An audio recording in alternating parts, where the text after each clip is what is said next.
আজ বড়দিন, খ্রিস্টান ধর্মাবলম্বীদের সবচেয়ে আনন্দের দিন। দিনটি ঘিরে সারা দেশের বিভিন্ন চার্চে চলছে নানা আয়োজন। তেজগাঁও হোলি রোজারি চার্চে রয়েছেন সহকর্মী স্বপন আহমেদ, যুক্ত হচ্ছি তার সঙ্গে। স্বপন, সকাল থেকে তো আছেন, সেখানে কি অবস্থা দেখতে পাচ্ছেন? অনুষ্ঠান আয়োজন কেমন চলছে সেখানে, বিস্তারিত আমাদেরকে জানাবেন।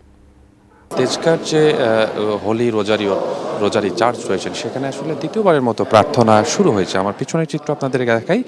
সকাল 6টা থেকে প্রথম প্রার্থনার মধ্য দিয়ে আজকের দিনটি শুরু হয়, অর্থাৎ খ্রিস্টান ধর্মাবলম্বী যারা রয়েছেন তাদের এই অনুষ্ঠানের শুরু হয়। এবং দ্বিতীয় ধাপে আজকে এই মুহূর্তে প্রার্থনা চলছে। আপনি নিশ্চয়ই দেখতেই পাচ্ছেন যে ভক্তবৃন্দ তারা কিন্তু এই গির্জার সমাবেশের স্থলে এসে তারা তাদের প্রার্থনা, প্রভুর কাছে প্রার্থনা জানাচ্ছেন। আমরা সকালে এই যে চার্চ যে রয়েছেন তার সাথে কথা বলেছেন, তিনি আমাদেরকে জানিয়েছেন প্রথম যে প্রার্থনায় তারা কিন্তু দেশ ও জাতির মঙ্গলে সবার কাছে আসলে প্রভুর কাছে তারা প্রার্থনা করেছেন।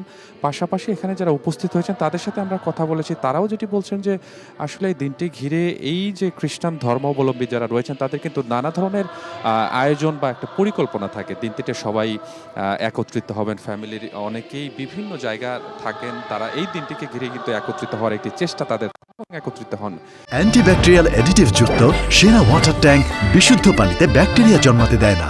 পাশাপাশি বিভিন্নভাবে আনন্দের মধ্য দিয়ে, অর্থাৎ খাওয়া দাওয়া, ঘোরাঘুরি, পাশাপাশি বিভিন্ন সাংস্কৃতিক অনুষ্ঠান, এইভাবেই কিন্তু তারা এই দিনটি উদযাপন করে। তো এখানে শুধু যে বিভিন্ন বয়সী মানুষ, অর্থাৎ আমরা